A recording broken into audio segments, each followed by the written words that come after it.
Well, welcome everyone. This is Jeanne-White again at Social Connections on Passionate World Radio. You know, our station is a place to come and to tell your stories. And as you know, I am doing a wonderful series for the caregivers of lovers that, their loved ones that have Alzheimer's. And each time, each caregiver will tell their story of whatever happened. But today I have Christina Turner on the line, and she has been a caregiver for at least 3 individuals, and she's speaking to us from Michigan, and I really want to thank you for coming on here, Christina. Yeah, thank you for having me, Jeannie. I appreciate it. Now I know, that people sometimes don't understand everything that goes on for a caregiver, but maybe we can just give a little synopsis of what's happening. Is like when did, I know you were talking about 3 individuals that you were working with, so whichever one you wanted to start with, how did you know, or what were the early signs, and how did it take for the diagnosis to go on, and what is going on with you presently? I think I'll back up and I'll just give you a brief synopsis. The first person that I cared for was my own mother, and it came on very suddenly.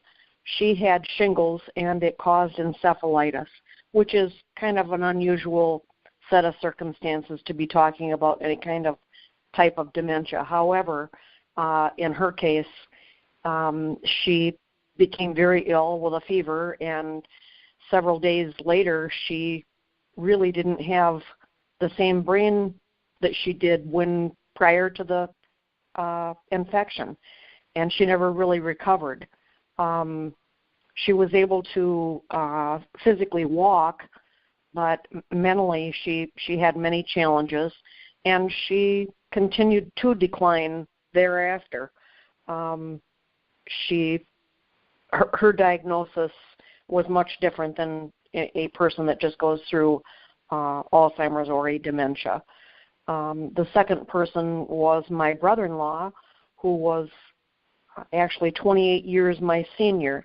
He did not have a wife any longer. She'd passed him.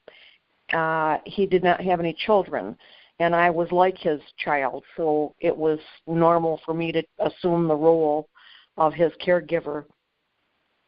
He was sort of a tricky one to follow because he didn't live in my town, and on the phone he was able to carry on a conversation that for a few months seemed maybe almost okay. He would answer questions like, "You been fishing lately?" And he would respond with, "Yeah, a week or 2 ago." But he did that enough phrases and things that would keep you at bay for a few months before I realized there was something really going on, as in, have you been to the doctor recently, or the dentist, or how is this? Everything was always, yeah, I was there a few weeks ago, a couple weeks back. And I think that he was just trying to satisfy my questions. And maybe some of it he really didn't recall exactly when he had been there. And he was recalling from memory from the last time. It's hard to say. But eventually it got to the point where I realized I'm getting the same kind of answers, and I had to make a trip to Florida, where we moved him back up to Michigan. And then the third person was my husband. And I think the moodiness and the lack of interest in things was probably the first few signs of a big change, living with someone, seeing what was happening, distancing themselves. He engaged, but he did not engage in activities like he always had. And then reading became a little bit of a problem, and he was an extremely avid reader. He was not able to, I would see him reading, and he would reread maybe the same article, and then he would complain about his vision and thought that it was the lenses that he'd had replaced in his eyes after cataract surgery. So there were those kind of subtle hints and things that happened right away that I picked up on. But also I think I'm a nurse by trade, and so I'd had a lot of experience through years of working, and that probably highlighted some of my worry spots. Mhm. And I'm is sorry. that when All you? No, three that's have okay. passed. Huh? All three have have passed. My yeah. mother lasted another 5 years after her hospitalization and returned. They said, "Oh, she can't go home. She'll have to go to a nursing facility." And I said, "No," and I just stopped work. I'd worked, almost 7 days for many, many years in home care nursing, and I just said, "No, she's going to come to my house," and she did, and we revamped the house, and it was a struggle. There were many, many kinds of struggles with my mom. Living with her for those 5 years, my mom did not recognize who I was. It was like she'd had a psychotic break.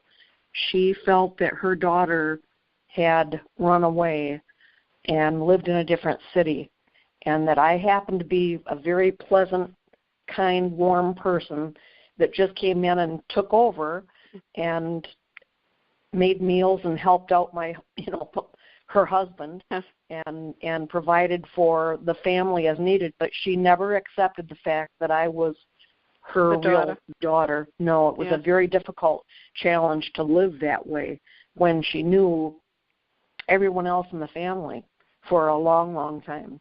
Mhm. And she seemed to have not remembered you. Right. Mhm. I know. And it was right from the get-go, so that was very difficult to accept. I was quite shocked about 4 or 5 weeks into her stay at my home when I realized with no uncertainty that she did not know that I was her daughter, or did not believe that I was her daughter. Wow. Okay. Part of me can understand that, because when my dad had it towards the end, he didn't recognize me, and it's really heartbreaking. It is. I don't think people truly understand what a feeling it is. It's very difficult, and it's very challenging, because a lot of times you have so much paranoia and hallucination with a dementia patient that when you try to correct or explain, that this is why I'm your daughter or why you're here, she became even more agitated at times. And it was, like I say, because it was such a sudden illness and it was so severe, it was an odd situation. But it does happen even with a regular disease process of dementia or Alzheimer's or whatever type of dementia that it is, to lose, the recognition of people. Now, my brother-in-law, I'm not really sure. He lasted 10 years. And I had my brother-in-law and my mom both in my home at the same time. My brother-in-law had sundowners, and he literally was awake most all of the night and into things, or trying to get into a car and take off. And it was a real challenge. And my mom was more of 24-hour hands-on at that time, and I couldn't manage both. So after a number of months and pretty much sheer exhaustion, I had to place my brother-in-law. But I remained his medical and power of attorney, and he was still active. So there were many. I was at the facility a lot because it was a small facility, and it was not a lockdown unit. And he was, he got away a lot, and he fell, and he'd had fractured ribs and lots of different things. So the intensity of my caregiving really didn't diminish a lot, even though he wasn't in my home. But he did lose ability to speak. The last 3 years, I don't think that he really had much recognition. He understood I was a familiar face, or at least I felt that. I don't know that he really recognized me as family any longer, but I was a face that he saw often enough that he would, light up a little bit. Not always. But in some way he remembered and recognized you? Yeah, maybe the feeling of safety with you around, maybe. Yeah, I'm sure that it was some familiarity because I really was with him almost daily. So, and my husband, he did not lose recognition of me or any of us, but he did lose a lot of memory. He had some other health issues going on at the same time. The dementia was noticeable for a couple of years. It wasn't severe, but it was certainly noticeable. And then he ended up having a aortic dissection, and he lived through it, and he did not have surgical repair. But it also it interfered with blood flow, and the dementia greatly increased thereafter. What type of surgery was it?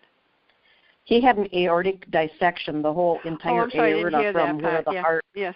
From the root of the heart, it ripped wide open all the way down to the groin.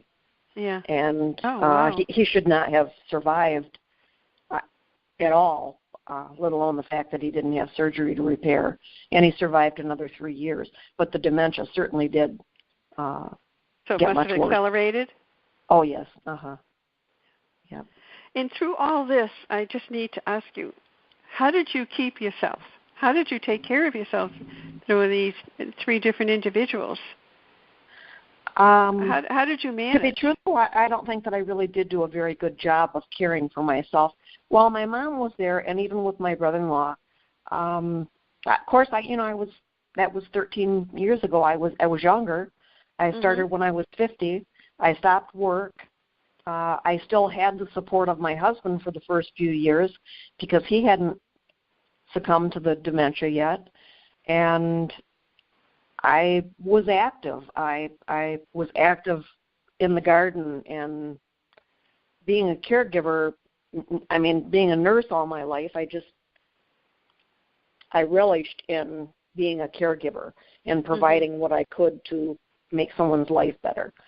And so I think that was a help, but after a while, it's draining. Eventually it was difficult. That's all I can say. It was very difficult. I really didn't have people that came in. My sister would come in once every week or once every couple of weeks and spot me for a few hours on an afternoon, but it was a real challenge. Yeah, I'm sure it is because I hear that a lot. It's beyond burnout. It is beyond burnout because of the isolation, for one thing. People really, and I find that this is true of most serious disease processes. Most people, if they're not affected, they not only don't understand, they really don't want to understand. They don't want to be involved in it because it's time-consuming. There's a lot to learn. They have to give a lot, and everyone has their own life and their own families. And I really can't begrudge people for that, but I know that there are families that really, really have a difficult time accepting that. But here's another thought. Our expectations are not always what other people's are. And I think that we let ourselves down. And I think that people sometimes agree to take in or care for a loved one before they've really thought things through. I can do anything. That's my mom. I'm going to do this. It's my dad. I'm definitely going to. Sometimes it's okay to not be the hands-on caregiver. Sometimes it's better for some people if they aren't. And I think that people just don't always understand that their expectations of others are not what others have. And we kind of set ourselves up for personal heartache when family members and friends don't come in and get involved. Right. You set yourself up really for disappointment. And it may not be, maybe they want to, but sometimes I believe, at least I can hear, is they're afraid, or they're afraid they're going to catch it, or it's going to become overpowering. There's a lot of different reasons, But if there are. So if you have these high expectations of, some sort of help coming in, and then once you realize it's not there, it becomes and then a lot of family members become very, taxed over that, and they, they stop speaking to their siblings, and they feel alienated, and they feel isolated. Well, the disease itself will isolate you. If you're talking about any type of dementia, it does not just affect our person that's got the disease. The entire family is affected. You can't, the whole one. You can't change that. I've lost out on years worth of activities and grandchildren, even with my own children, because of caregiving. Because it's not that they weren't included or that I didn't see them, but you lose out on the ability to have the freedom for activity with them because you're needed at home. Right, you're required to be at home to do something else. So it's everyone really in a way loses because it just, some of them, it tears the family apart drastically. Children and grandchildren are not able to see the caregiver, which in my case was me. They're not able to have the interaction with my children. Weren't able to have the same kind of interactions with their grandmother. Their children weren't able to have a great grandma around. Same thing with my brother-in-law. My children grew up with him and were very close to him. They no longer had the fishing buddy. They no longer had the uncle that they could visit. They certainly lost their father and the activities that we as a family spent many years, camping and fishing and just, get-togethers.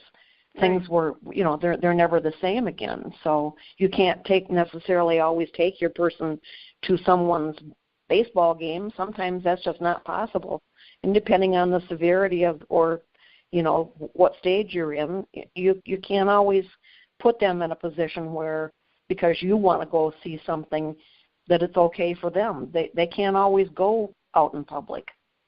No, they can't. Sometimes they're not able to even to get up and walk. Sometimes it's just not feasible for them.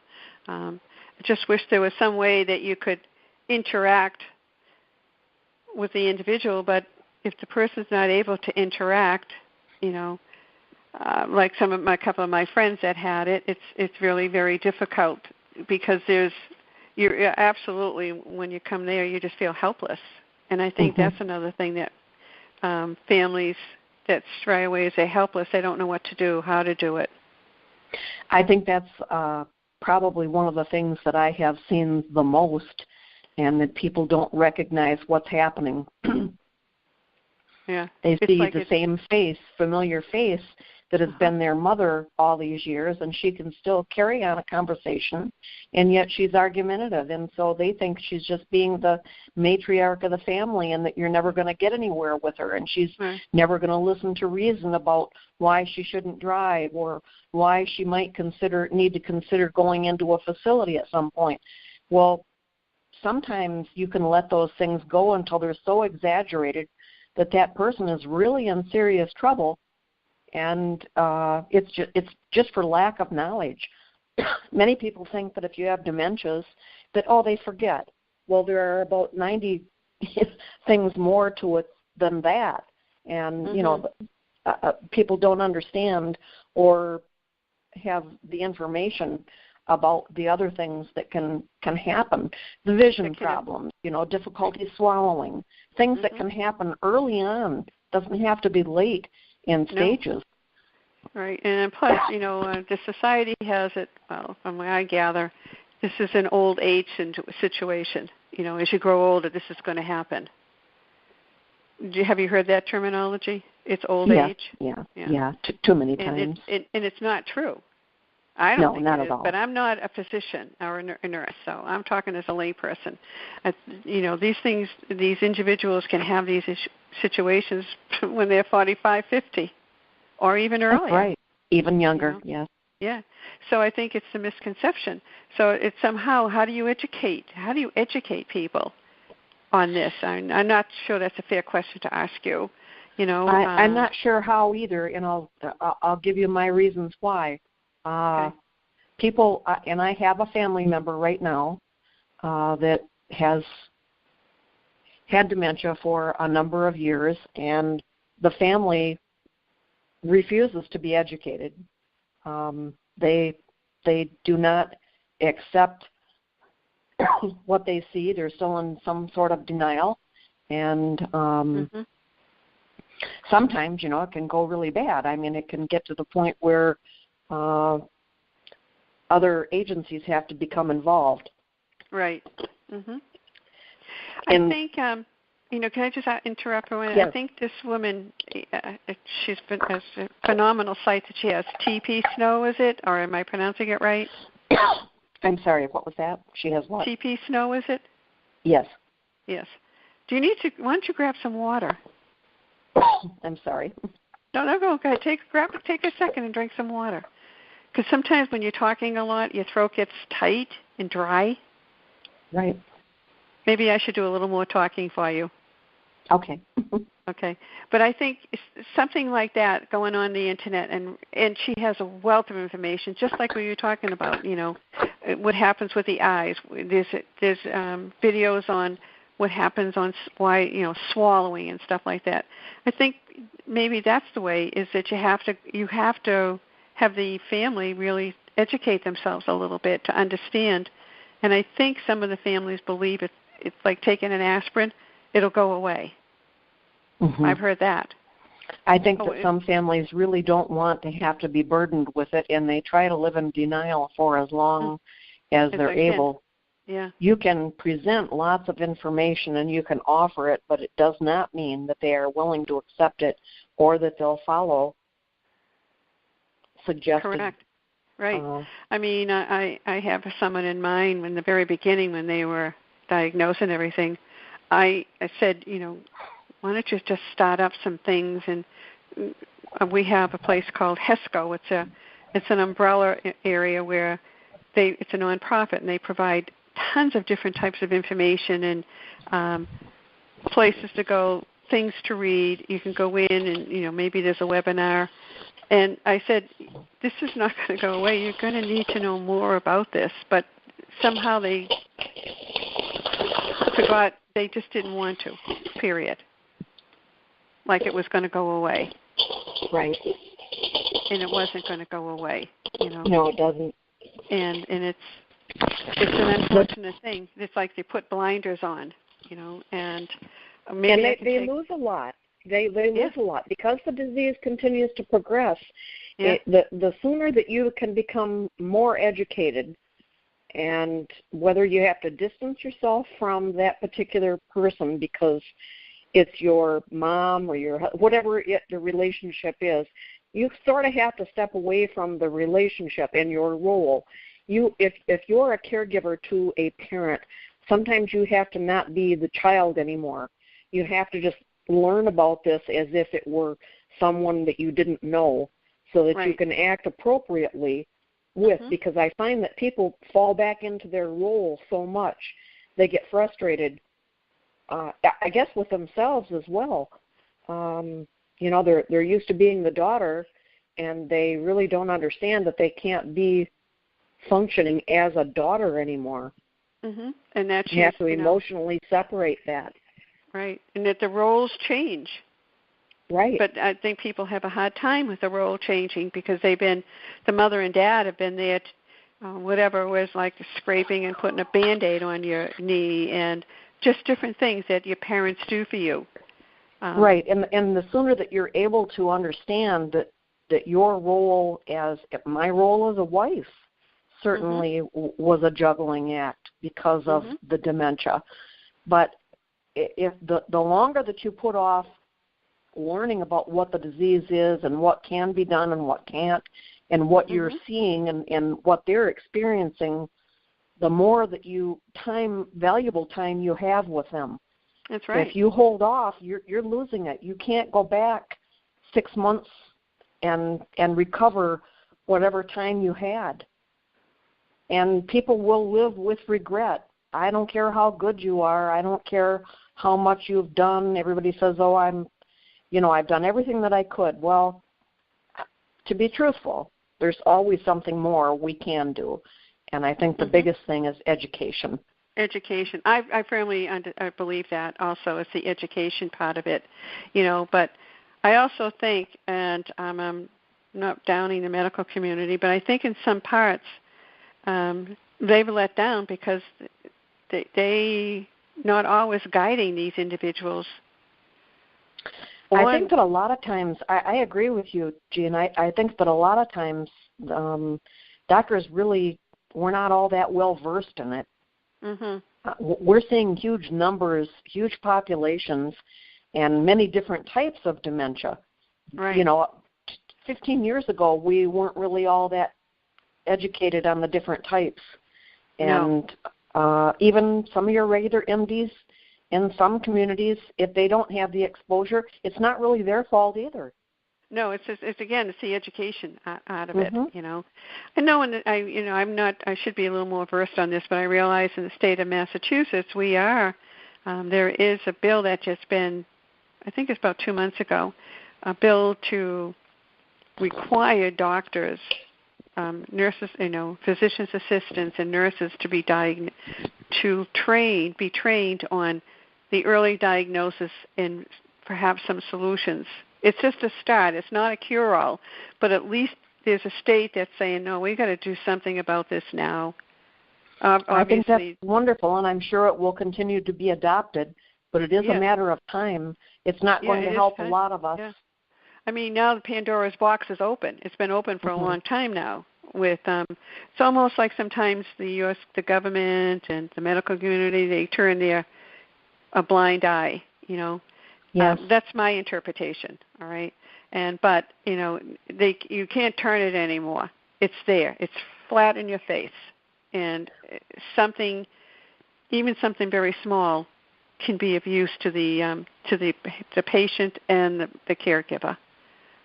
Very much so. It doesn't have to be a huge solution. I know I'm sure there's a lot of, drug companies, testing on a new drug and everything.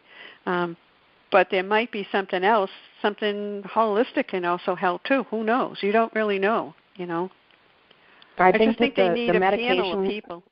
Right. If the medication were to occur that could really help with symptoms, that would be wonderful, obviously. Right. But there is so much more to the problem than medication. Yeah. You're still going to have to be educated, and you're still going to have to learn how to care for a person and what you're looking at, what you're dealing with, and what they are dealing with. The biggest thing that I find right now on a personal level is when I hear people say, well, my mom is mad because I put her in a home. My mom has got this anger going on. It's not, and they misinterpret it. They think that it's all about them on the receiving end. It's not. That person that they're talking about isn't just angry at them for the sake of being angry at their child. They've got a problem. And people don't recognize that. They take it as a personal, I've been slighted by my parent or whoever it is that they're caring for. It's really not about them. And the sooner that they can learn to accept that and the role change, I think that they would fare better. I think caregivers are in a position where, like when I'm talking to a lot of different ones, is that in a small way they can probably help out, with the medical community, because they're the ones that have seen it from the very beginning. They saw the changes, and if they saw the different things happening in the very beginning, but no one would listen to them. That's just me, Christina. No, I think so. I think so, and especially even if it's just your local MD that you're speaking with, it can be easily misinterpreted as depression, and especially when they start to withdraw from activity or sleep a little more or those kind of things, or even the vision, like maybe they just need to go get their eyes tested. And there's a lot of things that you could cue into. I'm wondering if the medical community, you know how long it took to get a colonoscopy as part of your physical? Right. I'm wondering if there is something that they could do on a smaller scale as far as your, I don't know, I'm just guessing, like memory questions or...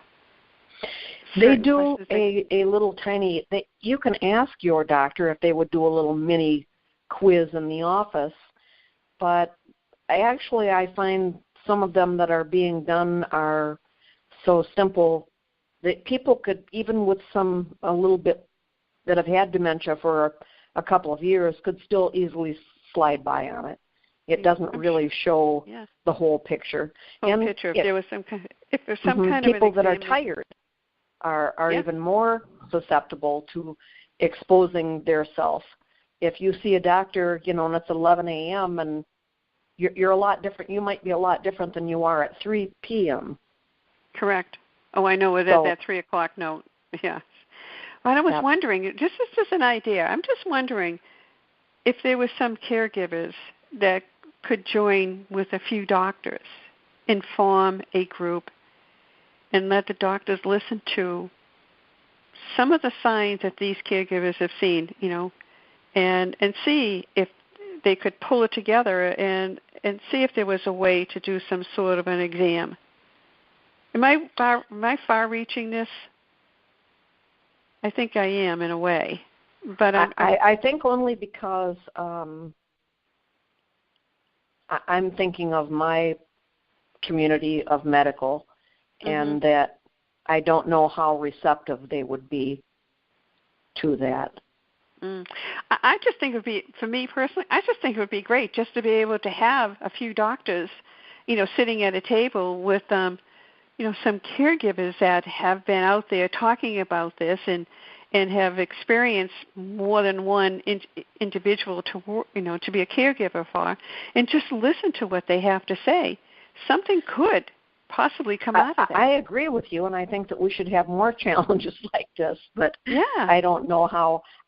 For instance, because it's Alzheimer Awareness Month, I did speak with the editor of my local paper. They had thought that they were not going to do anything at all, weren't even going to recognize it. I'm not even sure they knew it was Alzheimer Awareness Month. But when I tried to broach possibly, maybe not necessarily me, but someone from the community having an interview, even a 5-minute interview, he wasn't very receptive. And the county paper that I called, I left a message for the editor, and I never got a call back at all. Yeah. So I don't think it's just the medical field. No, it isn't. Let me talk for a few minutes while you take some water.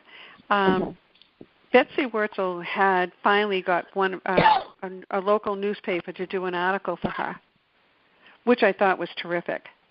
These are far and few between, and I'm wondering why the media is so reluctant to be in some way involved in even doing like once a month articles on Alzheimer's to keep it to the forefront. But for some reason, they're reluctant to do that, I think. I would agree. They are. So in my own small way, I am putting it out there, and it will materialize into something for these caregivers. Not necessarily me. That's not what I'm doing it for. I'm doing it so that, to keep it going every week, put a post out there on this and, put it on Twitter, put it on Instagram, and keep putting it out there until someone is willing to stand up and say, okay, I'm listening. What do you want to do? Type of deal. I think you will pick up more and more people that are interested, and the conversation has to start somewhere, even if it only starts with a couple of people. That's it. I've had, it will continue to grow. Yeah, it will grow.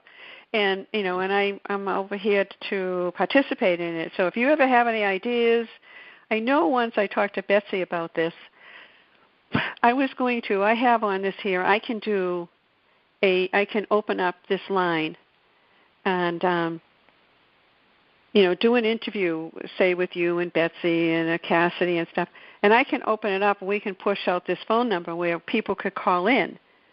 And that might be a good plan, Jean. Yeah, I think it would work, and I can have it so that I can mute everyone because it would be too confusing to have everyone talking at the same time. Sure. But this is a thought. It would take a couple of weeks for me to think this out. But would you be interested in being part of it, Christina? Oh, I definitely would be. I think that, like I say, it is such a devastating disease, and it can just almost consume you, whether you want the position of caregiver or not. All right, and yes. if you want it, even then, it can be very daunting. And I think that if we can help one person through a crisis, whether it's really a crisis or just feels like it to them, any information at all is going to be helpful to someone. And that's how it all starts. A simple conversation can change the world. Oh, it can change it.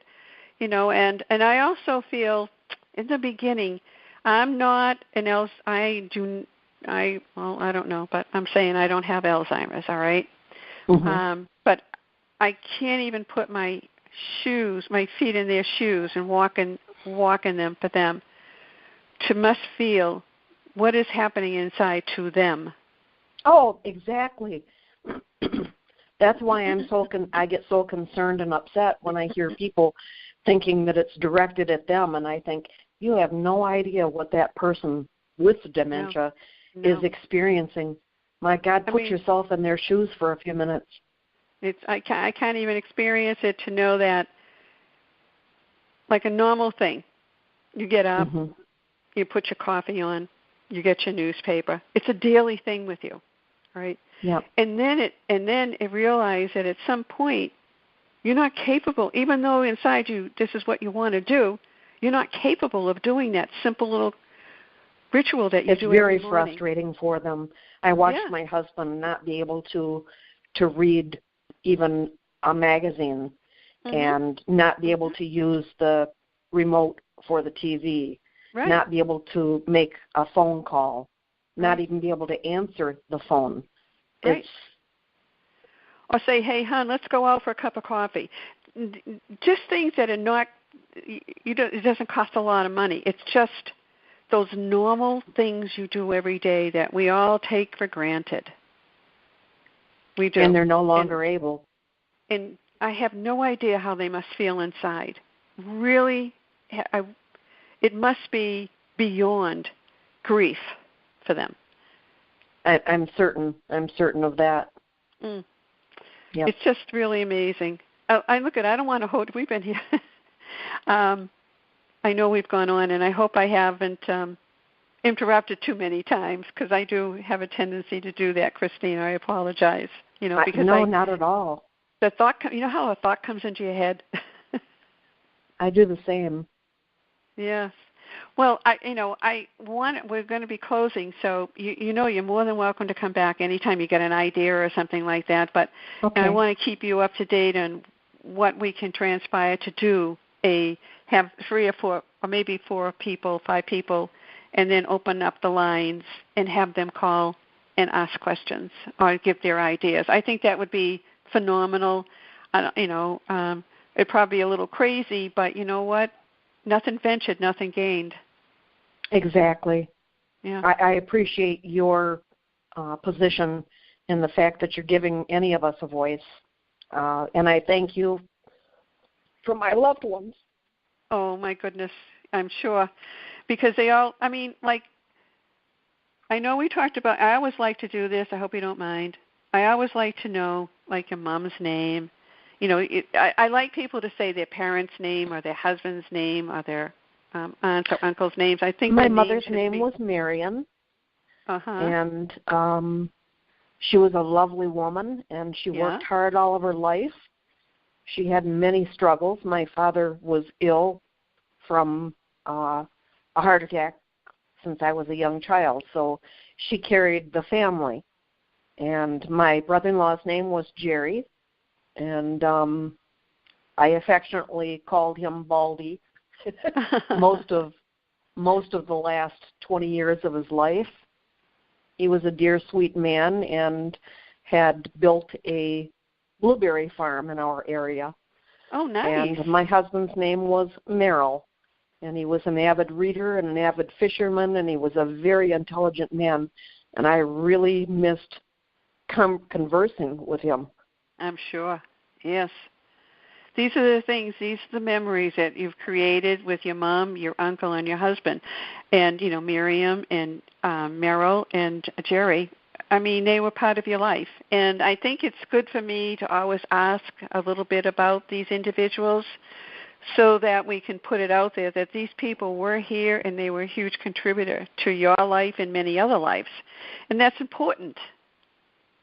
Yes, very important, because they no longer could contribute, and yet they were still here.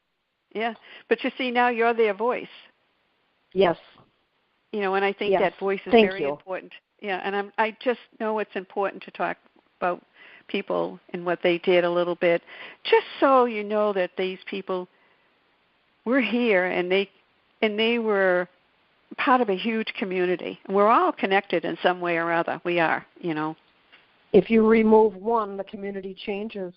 Of course it does, yeah. It changed for me. It changed for me when my father passed away 30 years ago, but it even changed even more for me, Christina, when my friend Phyllis, who I'd known from the 6th or 7th grade, friends with her for that long, and she has been gone 2 years now, and a form of Alzheimer's, and then my other friend, Teresa, who's been gone about 9 months now, and my life changed forever. For your losses.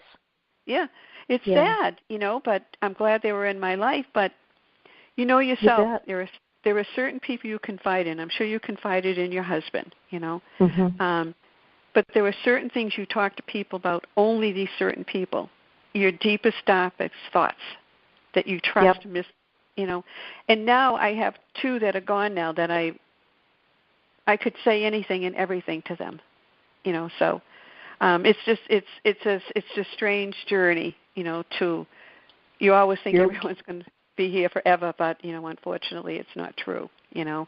But you move on, and I do things in memory of them, just like you're doing this for your mother, Miriam, and your husband, Merrill, and your uncle Jerry, you know.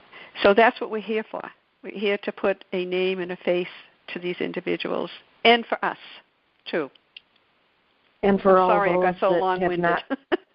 And for those that have not yet had a chance to speak. So I thank you as well, Jean. Thank you very much. I look forward to hearing from you about the next episode. The next journey for us. Is there any words that you'd like to say to this listening audience before I end? I wish you the very best, and believe in yourself. Exercise. Rest when you can. And continue to educate yourself. We can all learn every day. Words great spoken. We can learn everything. I want to thank you very much, you know, really, Christina, for being on the show.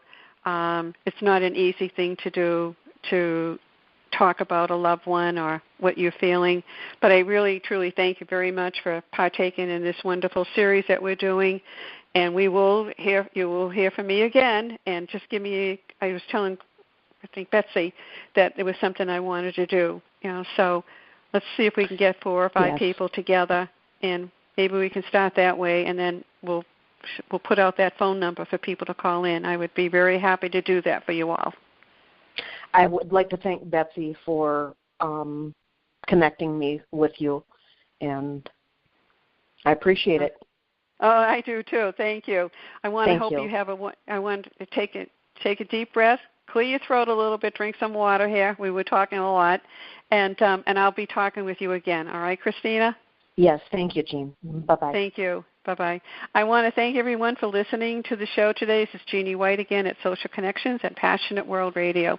I was just speaking with Christina Turner regarding her family and what transpired with her. If you have any questions or comments, it's jwhite7033 at comcast.net.